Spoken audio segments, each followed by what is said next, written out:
여러분 안녕하세요. 오늘 삼손 박사의 사사기 이야기 유튜브 방송 시작하겠습니다.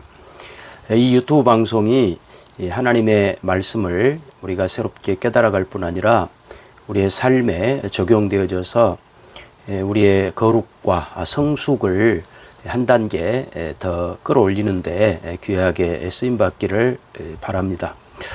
하나님께서는 우리에게 거룩을 강조합니다. 거룩이라고 하는 것은 구별되었다는 뜻이거든요. 그러니까 우리로 하여금 너희는 세상과 구별된 사람들이다. 그러니 다르게 살아라. 이렇게 요구하십니다. 이런 요구가 때로는 부담이 되기도 합니다. 하나님, 우리에게 자유를 주시면 안 됩니까? 우리가 그냥 살고 싶은 대로 내버려 두시지 왜 이렇게 간섭을 하십니까? 왜 우리를 편하게 놔두시지 않습니까? 이런 불만이 생길 수 있습니다. 왜 그러실까요? 그렇게 하시는 이유가 뭘까요? 그게 꼭 우리에게 필요하다면 무엇 때문에 그것이 우리에게 필요한 것일까요? 이 문제를 오늘 함께 생각해 보려고 합니다. 하나님께서 우리에게 거룩을 강조하시는 이유는 불신자들의 관습을 받아들이는 것이 파괴적인 악의 악순환을 가속화하기 때문에 그렇습니다. 불신자들의 관습을 받아들이는 것은 악의 악순환을 가속화하기 때문에 그렇습니다. 오늘은 사사기 12장 1절에서 6절 말씀을 읽어드리겠습니다.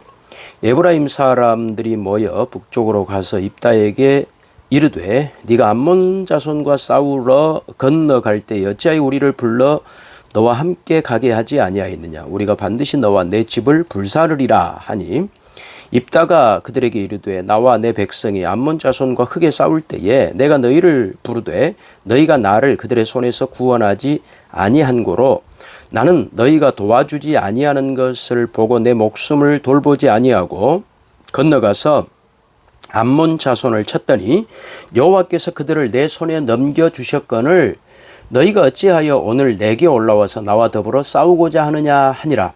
입다가 길라 사람을 다 모으고 에브라임과 싸웠으며 길라 사람들이 에브라임을 쳐서 물리쳤으니 이는 에브라임의 말이 너희 길라 사람은 본래 에브라임에서 도망한 자로서 에브라임과 므낫세 중에 있다 하였음이라.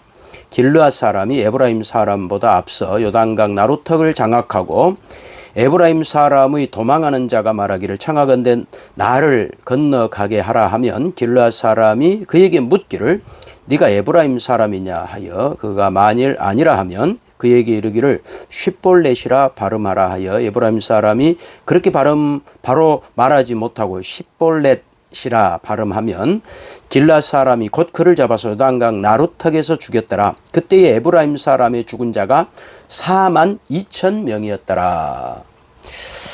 기드온이 미디안과 전쟁을 벌일 때 그랬던 것처럼 에브라임 사람들은 이 암몬 사람들과 입다가 전쟁을 하는데 자기들을 초대하지 않은 것에 대하여 불쾌감을 느꼈습니다.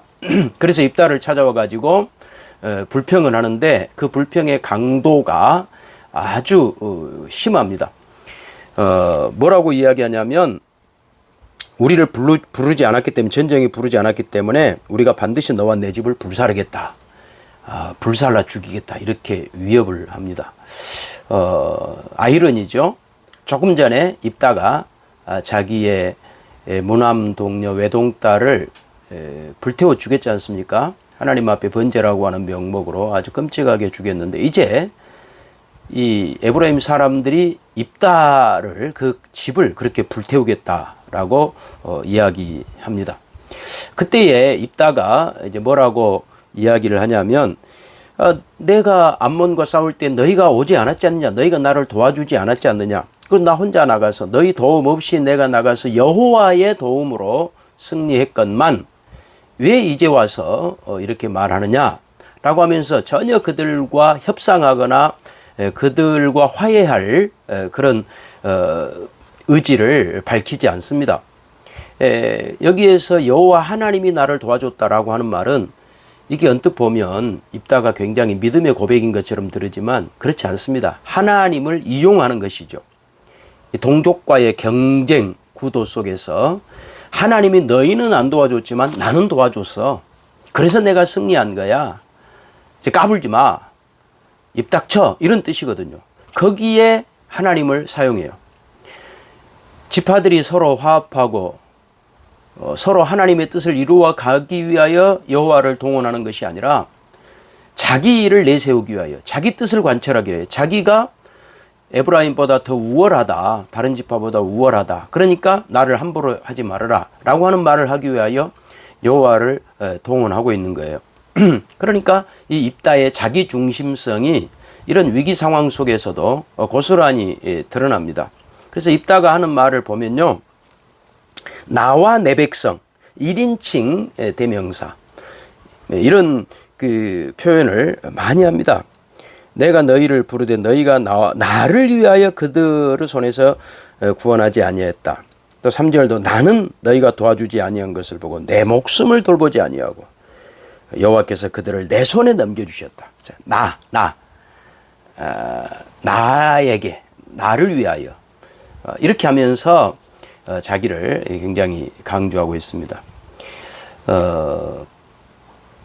입다가 지금 생각하고 있는 것은 나라도 아니고 지파도 아니고 또 하나님의 뜻도 아닙니다. 오직 자기 자신에만 철저하게 관심을 갖고 있습니다. 어쨌든 이렇게 해서 이제 에브라임 사람들의 그 도전이 입다에 대한 도전이 입다가 봤을 때 도에 지나치다라고 생각해서 이제 내전이 벌어지는 거죠. 입다가 가만 안 있습니다. 입다가 입을 함부로 놀리는. 그래서 조금 전에 자기 딸을 제물로 바치는 그런 비극을 겪은 입다인데 다른 사람이 입으로 자기에게 상처 주는 말에 대해서 입다가 질 마음이 없는 것이죠. 그래서 에브라임 사람들을 도망자다 취급하고 너희는 도망자야. 너희들은 비겁한 자야. 응? 그래놓고 이제 와가지고 내가 이루는 승리에 대해 내가 숟가락 얹겠다고? 라고 하면서 이 길르앗 사람들하고 힘을 합쳐가지고 이 에브라임 사람들 42,000명을 그냥 학살합니다. 도망자들이니까 죽여도 돼. 저 사람들은 나쁜 사람들이야. 라고 하면서 십볼렛 이 발음으로 에브라임 사람인가 아닌가. 우리나라도 경상도 전라도 그 방언 그 발음을 보면 알 수 있잖아요. 그런 것처럼 이 에브라임 사람들도 특별한 그 발음이 있었다는 거죠. 그래서 강을 건너는 자의 그 발음을 해봐라. 발음을 제대로 못하면 이게 에브라임 사람이라고 죽인 자가 42,000명. 그래서 결과가 뭐냐. 그래서 암몬의 위협이 물러갔다든지 그 나라에 평안이 찾아왔다든지 이런 게 없어요. 그러니까 갈수록 이 사사기는 뒤로 갈수록 더 엉망진창이 되는 거거든요.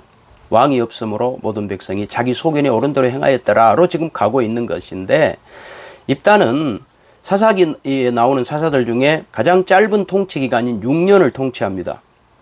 그리고 혼돈, 그 입다 이후로는 이제 혼돈이 계속이 되는 거죠. 그러니까 입다가 구체적으로 내세운 이룩한 성과가 뭐냐는 거예요. 그 전에 이 기드온은 확실한 그 요아스라든지 부라라든지 오렙, 스앱, 살문나, 여델, 이런 그 분명한 그 대적이 있었어요. 그러니까 아비멜렉조차도 요담이나 가을이나 수불 이런 대적이 있었단 말이죠. 근데 입다는 자기 홀로 우뚝 서 있는 전혀 동지도 없고 그리고 확실한 어떤 그런 그가 물리친 분명한 대적의 적장 이런 게 등장하지 않고 있습니다. 이걸 통하여서 이 지금 사사시대에 이스라엘이 얼마나 가나안화 되어 가고 있는가. 가나안과 구별되지 않는 그런 모습. 말로는 여호와를 외치고 말로는 하나님을 외치지만 실제적으로 그들의 삶은 완전히 가나안과 동화되어 있는 그런 모습을 보여줍니다. 그리고 이제 12장 마지막 부분으로 가면 그 소사사, 압돈과 이제 입산과 압돈 이 소사사들이 등장하는 것이죠. 그러니까 소사사들이 오히려 그들이 무슨 일을 하지 않았음에도 불구하고 그들이 어떤 혜택을 누리고 어떤 그 풍요로움을 누리는 그런 모습들이 나오는 것을 보면서 역설적으로 하나님의 이 일을 하려고 나섰던, 이름을 내걸고 했던 입다와 같은 자들이 얼마나 엉망진창이었느냐. 차라리 조용히 일했던 입산이나 압돈이나 이런 사람들이 오히려 더 낫다. 이런 어떤 그 고발을 하고 있는 것이죠. 오늘 이 말씀이 우리에게 주는 교훈은 아까 말씀드렸던 것처럼 불신자들의 관습을 받아들이면 그것은 파괴적인 악의 악순환을 가속화합니다. 이것이 말씀의 교훈입니다. 그래서 성경은 우리에게 거룩해라, 신자다워라, 말로만 하나님을 부르고 말로만 나는 하나님 믿습니다 그러지 말고 실제적으로 우리의 삶의 영역, 우리가 하나님의 통치를 받고 있다, 우리는 하나님의 통치권 안에 있다라고 하는 생각을 우리의 모든 삶의 전 영역 속에서 생각하고 실천해내는 것, 이것이 신앙 생활인 것이에요. 그래서 로마서 12장 2절은 너희는 이 세대를 본받지 말고 오직 마음을 새롭게 함으로 변화를 받아 하나님의 선하시고 기뻐하시고 온전하신 뜻이 무엇인지 분별하도록 해라. 이 시대를 본받지 말아라. 어둠의 세대를 본받지 말아라. 너희는 다른 사람들이다. 똑같이 밥 먹고 똑같이 직장 다니고 똑같이 돈 벌고 똑같이 이 세상에 살지만 우리는 하나님의 통치 영역 아래에 있는 하나님의 자녀들이다. 빛의 자녀들이다. 빛과 어둠이 섞일 수 없지 않느냐. 이렇게 하는 것은 그렇게 해야만 하나님의 뜻을 이룰 수 있기 때문에 그래요. 하나님 우리를 막 간섭하시고 우리의 자유를 빼앗기 위함이 아닌 거예요. 그래서 제가 에베소서 4장 17절부터 24절을 오늘 적용 본문으로 여러분과 함께 나누고 싶습니다. 에베소서 4장 17절. 그러므로 내가 이것을 말하며 주 안에서 증언하노니 이제부터 너희는 이방인이 그 마음에 허망한 것으로 행함같이 행하지 말라. 그들의 총명이 어두워지고 그들 가운데 있는 무지함과 그들의 마음이 굳어짐으로 말미암아 하나님의 생명에서 떠나 있도다. 그들이 감각 없는 자가 되어 자신을 방탕에 방임하여 모든 더러운 것을 욕심으로 행하되 오직 너희는 그리스도를 그같이 배우지 아니하였느니라. 진리가 예수 안에 있는 것 같이 너희가 참으로 그에게서 듣고 또한 그 안에서 가르침을 받았을진데 너희는 유혹의 욕심을 따라 썩어져가는 구습을 따르는 옛사람을 벗어버리고 오직 너희의 심령이 새롭게 되어 하나님을 따라 의와 진리의 거룩함으로 지으심을 받은 새 사람을 입으라. 너희는 다른 사람들이다. 너희는 그리스도를 그렇게 배우지 않았다. 그러니 너희는 다르게 살아라 하는 거예요. 5장 1절도 읽어드릴게요. 에베소 5장 1절. 그러므로 사랑을 받는 자녀같이 너희는 하나님을 본받는 자가 되고 그리스도께서 너희를 사랑하신 것 같이 너희도 사랑 가운데서 행하라. 그는 우리를 위하여 자신을 버리사 향기로운 제물과 희생 제물로 하나님께 드리셨느니라. 음행과 온갖 더러운 것과 탐욕은 너희 중에서 그 이름조차도 부르지 말라. 이는 성도에게 마땅한 바니라. 누추함과 어리석은 말이나 희롱의 말이 마땅치 아니하니 오히려 감사하는 말을 하라. 너희도 정녕 이것을 알거니와 음행하는 자나 더러운 자나 탐하는 자 곧 우상숭배자는 다 그리스도와 하나님 나라에서 기업을 얻지 못하리니 누구든지 헛된 말로 너희를 속이지 못하게 하라. 이로 말미암아 하나님의 진노가 불순종의 아들들에게 임하나니 그러므로 그들과 함께하는 자가 되지 말라. 너희가 전에는 어둠이더니 이제는 주 안에서 빛이라. 빛의 자녀들처럼 행하라. 빛의 열매는 모든 착함과 의로움과 진실함에 있느니라. 여러분, 왜 우리에게 거룩을 요구하는지, 그래야만이 거룩의 열매가 맺히기 때문에 그렇습니다. 하나님 앞에 거룩의 열매를 맺기 위해서는 세상과 분리돼야 돼요. 우리가 다른 사람이라는 것을 알아야 돼요. 여러분, 이것이 신앙생활의 가장 중요한 핵심입니다. 핵심. 평생 30년, 40년, 50년 우리가 신앙생활을 했는데 마지막에 열매가 없으면 그냥 천국만 들어가고 만다면 그 긴 시간이 무슨 의미가 있습니까? 그러니 너희는 다르다. 너희는 내 자녀다. 거룩한 백성이다. 그러니 거룩한 열매를 맺어야 된다. 라고 하면서 주님이 우리들에게 다르게 살아라. 다르게 생각해라. 다르게 말해라. 다르게 행동해라. 하나님의 자녀답게 행동해라. 라고 우리들에게 그렇게 말하는 거예요. 여러분, 이런 말씀을 한번 들었다고 해서 이제 나 주님 알았습니다. 나 그렇게 하겠습니다라고 하면 다 해결되는 게 아니에요. 그러니 우리가 주님 앞에 기도해야 됩니다. 낮에도 밤에도 기도해야 됩니다. 새벽에도 기도해야 됩니다. 주일날 또 모여서 하나님 도와주세요. 거룩한 하나님의 사람인 것을 알고 그렇게 살 수 있도록 주님 도와주세요. 저를 훈련시켜 주세요. 가르쳐 주세요. 그리고 그렇게 한번 해보게 해주세요. 말하는 것, 행동하는 것 하나하나 하게 해주세요. 주님 도와주세요. 주님 여러분들에게 힘을 주십니다. 할 수 있어요. 순종이 가장 쉬운 거예요. 불순종이 우리 신자들에게는 가장 어려운 거예요. 여러분은 가장 쉽고 복된 순종을 하나님께서 우리에게 축복으로 이미 허락해 놓으셨으니 그 순종의 복을 누리시기 바랍니다. 여러분 오늘도 삼손 박사의 사사기 이야기 함께해 주셔서 대단히 감사합니다.